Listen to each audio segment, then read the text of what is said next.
안녕하세요. 815 모니터. 오늘도 빅데이터 전문가시죠. 김기현 작가님과 그 아파트 누적 입주 물량의 어떤 추세선을 가지고 그 시세라든가 네. 앞으로의 전망 이런 것을 바라보는 시간을 한번 가져보도록 하겠습니다. 네.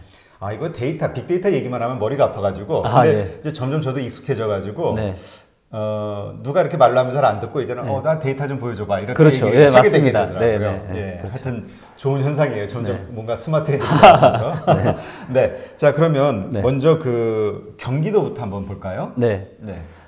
이제 입주 물량을 제대로 판단을 하기 위해서 제가 직접 만든 몇 가지 이런 지표들이 좀 있는데요.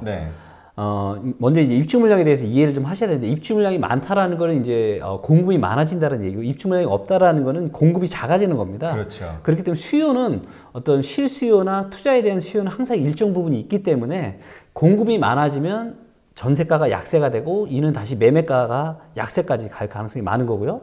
그 다음에 공급이 부족해진다라면, 새 아파트가 부족해진다라면 당연히 전세가는 강세를 띠고 그 다음에 매매가까지도 강세를 띌 가능성이 굉장히 많습니다. 그렇기 때문에 입주 물량 그런 의미가 먼저 있다라는 것을 알고 계시고요.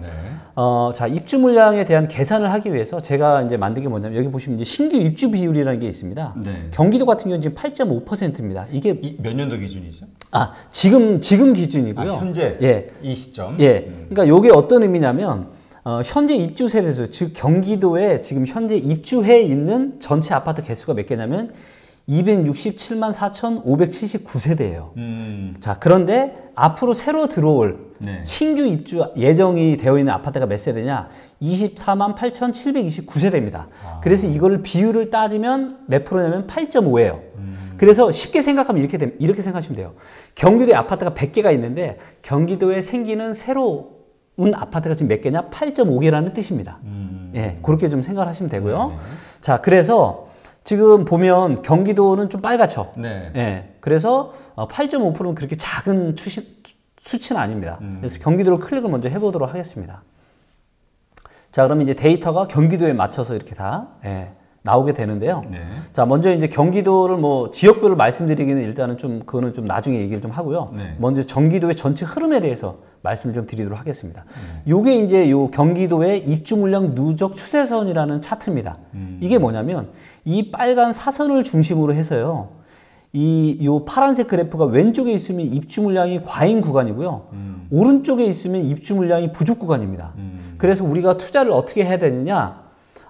다른 조건들 물론 아까도 제가 저번에도 말씀드렸지만 데이터를 하나만 보고 판단을 하면 안 되지만 다른 조건이 비슷하다라고 놓고 봤을 때 이것만 놓고 해석을 좀 한다라면, 입주 물량이 과잉 구간에 있을 때는 가능한 한 좀 투자나 이런 것들은 좀 조심하는 게 좋죠. 왜냐하면 공급이 과공급이기 때문에. 하지만 오른쪽에 있을 때 입주 물량이 부족한 구간에 있을 때는 그때는 투자를 하셔도 굉장히 괜찮습니다.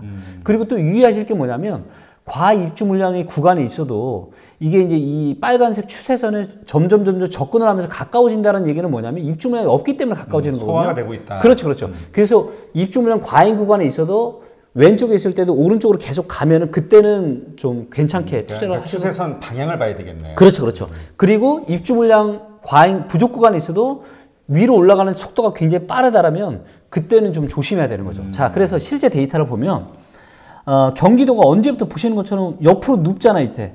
거의 눕죠. 그때가 언제냐면 11년 1월 달서부터 조금씩 눕더니 12년 4월 달이 지나니까 그때서부터는 어떻게 돼요? 이제는 입주 물량 부족 구간으로 들어섭니다. 그러면서 계속 부족 구간에 있다가 언제서부터 많아지냐면 17년 7월 달 이후부터, 그러니까 17년 말부터 입주 물량이 보시는 것처럼 이렇게 굉장히 가파르게 많아지는 거죠. 그러니까 사실 이때는 당연히 대부분의, 물론 지역마다 다르게, 경기도도 또 들어가면 아주 지역마다 다르긴 하지만 대체적으로 이때는 경기도가 약세를 보일 수밖에 없는 거예요. 전세가가. 그러니까 당연히 매매가도 약세를 보일 수밖에 없고요. 자, 그런데 보시면 요게 지금 현재 오늘이고요. 19년 지금 3분기. 그리고 21년 1분기 되니까 이때서부터는 어떻게 돼요? 거의 오른쪽으로만 가죠. 그러니까 이때서부터는 다시 또 입주 물량이 별로 없다라는 얘기입니다.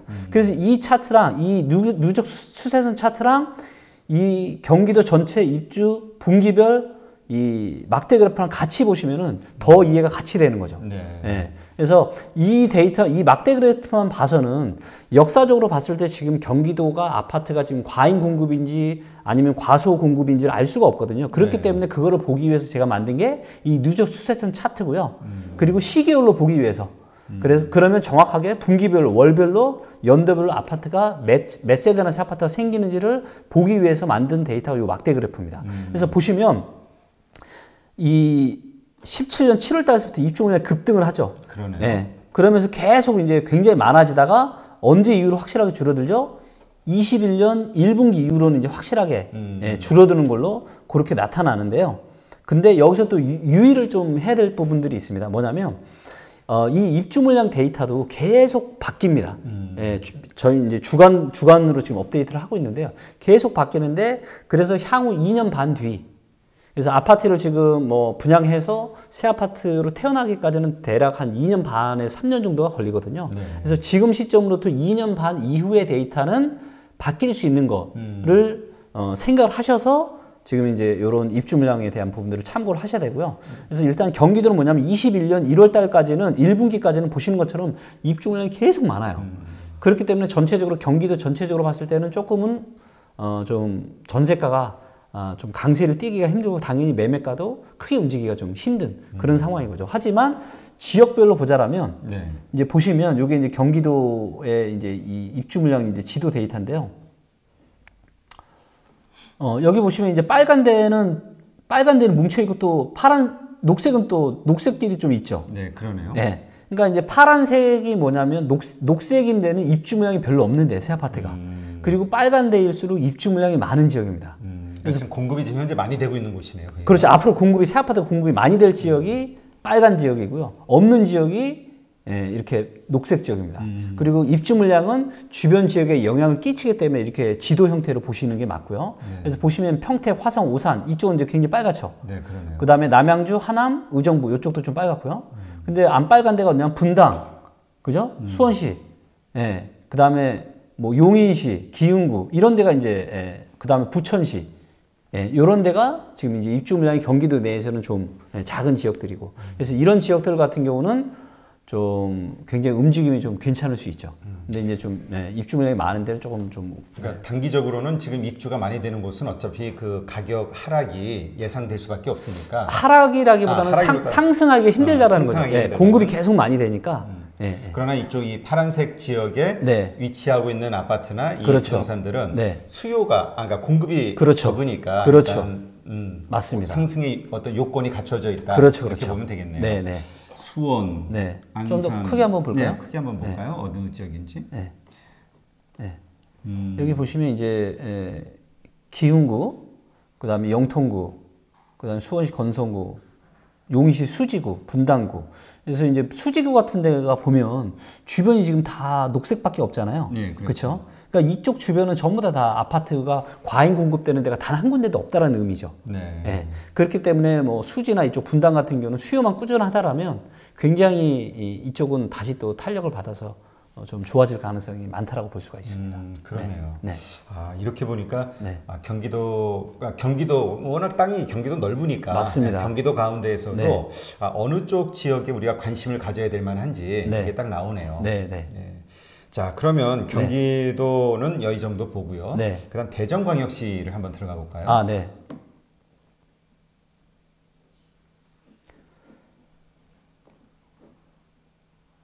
자, 대전을 보도록 하겠는데, 대전은 이제 보시는 것처럼, 지금 4.7% 신규 입주 비율이 4.7%입니다. 무슨 얘기냐면, 대전에 아파트가 100개 있으면 새 아파트는 4.7개밖에 없다라는 거죠. 이 정도는 굉장히 이제 괜찮은 지금 축이고요. 그러네요. 그래서 보시면 이제 유성구가 6.5고요. 대덕구가 좀 많습니다. 대덕구가 10.2고요. 그 다음에 대전의 대장이죠. 대전 서구 보시면 3.2. 그 다음에 중구 0.4. 예, 이쪽 이제 그러니까 대전에서도 남쪽 지역 서구랑 중구는 보시는 것처럼 굉장히 입주 물량이 별로 없고요. 예, 0.4, 뭐 3.2니까. 그 다음에 이제 이쪽 좀 북쪽 유성구나 대덕구가 좀 보시는 것처럼 입주 물량이 좀 많습니다. 그리고 대전은 보시면 누적 입주 물량 이 추세선이 언제서부터 지금 이제 부족으로 들어갔냐면 2016년 초중반서부터 이제 부족으로 들어갔는데 거의 이제 이 누적 추세선은 장기 누적 추세선이 거의 붙어서 왔다 갔다 하는데 보시면 어때요? 지금 갈수록 계속 더 벌어지죠. 네, 그러네요. 계속 더 벌어집니다. 그러니까 계속 입주 물량이 새 아파트가 어떤 장기적인 추세선 대비해서 계속 더 작다라는 거죠. 예. 그래서 대전은 앞으로도 어떤 하락에 대한 부분들보다는 계속 다른 조건이 좋다라면 상승할 가능성이 많고 실제로도 대전은 지금 움직임이 굉장히 좋습니다. 아, 그래요? 예, 보시면 확실하게 지금 저기 이제 요 누적 추세선 보면 예. 대전에서 역사적으로 이렇게 입주 물량이 장기 누적 추세선에서 오른쪽으로 그러니까 과소 공급된 적은 없었습니다. 예, 요때 이제 진짜 이제 2000년도 완전 초반만 빼놓고서는요. 예. 네, 그렇군요. 네. 아, 재밌네요. 네. 자, 그러면 이번에는 어디죠? 충청북도로 가볼까요? 근처니까. 아, 예. 네, 네. 충청북도로 가보겠습니다. 네. 네. 충북은 보시면 아까 대전이랑은 또 완전 다르죠. 그러네요. 예, 2018년 4월 달, 그러니까 4월 달인가 2분기서부터 그러니까 이미 이제 17년 7월 달, 그러니까 네. 17년 3분기서부터 보시면 누적 입주 물량 추세선이 급등을 하죠. 네, 그러네요. 예. 그러니까 그러면서 과잉 공급으로 들어갑니다. 그리고 언제까지 과잉 공급이냐면 21년까지도 과잉 공급이에요. 아, 예. 그러니까 충북이 사실은 이제 안 좋을 수밖에 없었던 이유가 보시는 것처럼 이제 굉장히 이제 과잉 공급이고 역사적으로 이렇게 아파트가 과잉 공급된 적이 없었습니다. 충북에는. 예. 하지만 그러함에도 불구하고요. 이걸 이제 좀 분기가 아니라 이제 연간 데이터로 좀 보면 자 보시면 언제서부터 많아지냐면 16년부터 많아졌어요. 네. 16년, 17년 그리고 18년 작년이 사상 최대였습니다. 엄청 물량이 그냥 쏟아졌네요. 그렇죠. 그런데 올해, 내년, 내후년 지금 어떻게 되죠? 계속 줄어들죠. 그러니까 아마도 올해만 지나면 그 다음부터는 지금 장기적인 거의 뭐 30년 차트의 평균보다 더 밑으로 내려오게 됩니다. 예. 그렇기 때문에 충북은 이제 아마도 이제 올해 정도까지가 이제 거의 뭐 마지막 이런 하락 구간이 될 것 같고요. 빠르면 뭐 올해 가을이나 늦어도 아마 내년 정도서부터는 다시 상승으로 지금 저기 터닝을 할 것으로 그렇게 예상이 됩니다. 그러면 뭐 사실 올해가 어떻게 보면은 가장 저렴한 가격에 살 수 있는 네. 시간이 될 수도 있겠네요. 그렇죠. 만약에 이제 뭐 경매나 공매를 할 줄 아신다라면 공공매를 통해서 사신다라면은 아마도 올해 뭐 여름 가을 정도가 아마 매수의 적기가 아닐까. 네, 예, 재밌습니다. 네. 자, 그다음 충청남도 가볼까요? 네네, 충청남도로 가보겠습니다. 이게 충청권이 네. 뭐 다 연결이 돼 있으니까. 네, 근데 네. 하여튼 충남북과 대전과 이게 네. 서로 다 좀 틀리네요. 예, 조금씩 틀리죠. 네. 우리가 볼 땐 다 충청권인데. 네. 그렇죠. 틀리네. 자, 충남은 이제 보시면 지금 5.2입니다. 네. 그러니까 이제 충남의 지금 이제 신규 입주 비율, 그러니까 새 아파트가 5.2개밖에 없다라는 거죠. 그리고 이제 보시면 지금 이제 지역별로 서산만 좀 많고요. 천안시 서북구나 동남구, 아산시 여기가 제일 지금 큰 지역이거든요. 네. 여기는 다 지금 녹색이에요. 그리고 이제 보시는 것처럼 입주 물량 과잉 구간이었다가 그죠? 이제 부족 구간으로 들어섭니다. 언제서부터요? 2021년부터는 이제 확실하게 부족 구간으로 들어서고 선 자체가 지금 굉장히 완만해지죠. 그렇죠. 그래서 막대 그래프를 보면 16년, 17년, 18년 그죠? 요 3개년도가 계속 지금 97년 이후부터 지금 평균보다 계속 많았습니다. 그죠? 네. 그러니까 이때는 약세를 보일 수밖에 없었는데 올해, 내년, 내후년 지금 계속 어떻게 되죠? 입주 물량이 확 주네요. 완전 확 줄어 지금 앞으로 계속 평균 미만입니다.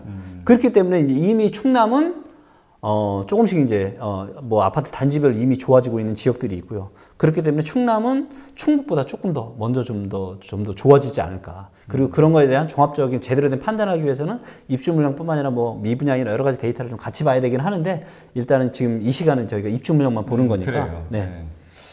네, 그다음에 세종시도 한번 가볼까요? 네. 충청권이니까. 네. 세종시는 지금 이제 10.9입니다. 그래서 좀 빨갛죠. 하긴 뭐 세종은 지금 네. 가장 뭐 이주하는 네, 사람들도 네. 많고. 네, 네. 예. 그런데 이제 세종은 자 이제 보시는 것처럼 이 이제 막대 그래프로 보면 확연하게 이제 눈에 보이시는데요. 이제 어떻죠? 예, 그러니까 세종이 빨간 이유는 뭐냐? 세종의 아파트가 원래 신도시이기 때문에 아파트가 원래 많이 그렇죠. 별로 원래 없어서 많이 없었기 때문에 이렇게 많아 보이지만 보시는 것처럼 이 막대 14년부터 들어온 이 어마어마한 입주 물량이 보시면 이제 다 끝나갑니다. 그리고 내년부터는 어때요? 입주 물량이 확 줄어들죠. 그러네. 예. 그러니까 세종은 아마도 이제 뭐 올해 빠르면 올해 가을, 여름 가을서부터 이미 움직일 수 있고 내년에는 더 좋아질 가능성이 일단 입주 물량으로는 그렇게 예상이 됩니다. 네. 그 누적 입주 물량 추세선을 가지고 네. 우리 충청권을 한번 분석을 해봤는데요. 네. 경기도하고. 네. 이걸 보니까 네. 앞으로 어떻게 될 것인지에 대한 네. 전망이 네. 그래도 대략 예상이 좀 되네요. 그렇죠. 그리고 요거를 한번 지금 우리가 이제 네 지역을 한번 묶어서 보도록 하겠습니다. 이렇게 묶어서도 볼 수가 있거든요. 그래요? 예. 왜냐면 입주 물량은 이제 주변에 영향을 끼치기 때문에 한번 묶어서 그렇죠. 보도록 하겠습니다. 자, 이렇게 묶어서 보니까 그러면 이제 딱 한눈에 보이죠. 어디가 뭐 입주 물량이 많고 적고 이런지가 한눈에 다 보이고. 자, 그러면서 막대 그래프 상으로도 어때요? 17년, 18년, 그 다음에 어떻죠? 계속 이제 확 줄어들죠. 확씩 줄어듭니다. 그리고 장기 누적 추세선도 아까 제가 말씀드렸지만 왼쪽에 과잉 구간에 있느냐 과소 구간에 있느냐도 중요하지만 차트가 오른쪽으로 가는지 위로 올라가는지가 더 중요하다고 제가 말씀드렸는데 이제 보시면 계속 오른쪽으로 갑니다. 그래서 이걸 이제 분기별로 보면 좀 더 정확하게 우리가 알 수가 있는데요. 자, 이제 어떻죠? 조금 더 막대 그래프를 너무 이제 좁아 보이니까. 자, 19년 7월 달, 즉 올해 3분기만 지나면 충남, 세종, 충북, 대전은 어때요? 이제 입주 물량이 계속 평균 미만으로 단 한 번도 평균 이상으로 이제 올라오지 않습니다. 분기별로 봤을 때. 그러니까 올 3분기서부터가 이제 시작이네요. 그렇죠. 올해 3분기만 지나면 이제 올해 3분기가 아니네요. 20년 4월이니까 20년 4월이니까 내년에 2분기. 근데 이제 사실 요때 딱 한 번 있는 거고 올해 이제 요 3분기만 지나면 그때서부터는 분기별로는 계속 이렇게 좀 추세 자체는 굉장히 줄어들죠. 네. 하여튼 뭐 그동안 엄청 많이 지었고 네. 이제 그것이 다 소화가 거의 다 돼가고 그렇죠. 있고 이제 앞으로 나올 물량이 적어지니까 네. 수요와 공급 원리에 의해서 이제 상승할 수 있는 요소들이 더 크다. 이렇게 이제 데이터는 설명을 해주네요. 물론 이제 이 데이터가 맞는지 아닌지는 이제 저희가 시간이 지나면 또 시간 드러나겠죠. 지나면 그럼요. 이 모든 영상은 다시 이게 증거로 남으니까. 그럼요. 재밌습니다. 오늘은 이 데이터 추세선을 가지고 입주 물량 추세선을 가지고 부동산 시장의 전망을 한번 살펴보는 시간을 가졌습니다. 충청권에 대해서. 오늘은 여기까지 마치는 걸로 하겠습니다. 감사합니다.